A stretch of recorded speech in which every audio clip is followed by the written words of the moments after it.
Hello everyone, চলে এসেছি আজকে একটা নর্মাল মিনি ব্লগ নিয়ে। তো ঘুম থেকে উঠে ফ্রেশ হয়ে নিয়েছি, বিছানাটাও এদিকে তুলে নিয়েছি।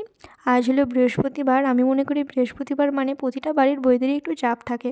আর মুড়ি খাওয়ার আমি করেছি পেঁয়াজি। কেন চাপ থাকে? কারণ এই লক্ষ্মী পুজো করা প্লাস এই রান্নাবান্না। আর শীতকাল মানেই তো দিনটা একটু ছোট, ঘড়ির সাথে সাথে ছুটতে পারলেই হলো। তো আমি টুকটাক রান্নাবান্না সেরে নিই, তারপর মাঝখানে খেয়ে নিয়েছিলাম একটু লেবু। তারপর আমি চলে যাই স্নান করতে। তারপর আমি স্নান করে চলে আসি আর তাড়াহুড়ো করে চুলটা খুলি আর সামনেটা একটু আঁচড়ে নিই। আমি মাথায় জল দিলে কিংবা শ্যাম্পু করলে চুলটা বেশি আঁচড়ি না, কারণ বেশি চুল ওঠে তাতে। এই অবস্থাতেই চুলটা আমি ভালোভাবে শুকিয়ে নিই। শুকোনোর পর আমি ভালো করে আঁচড়ি, তাতে চুলটা একটু অল্প ওঠে। এরপর তাড়াহুড়ো করে নিভিয়া ক্রিমটা মেখে নিই। তো এরপর আমি চলে যাব ঠাকুর ঘরে।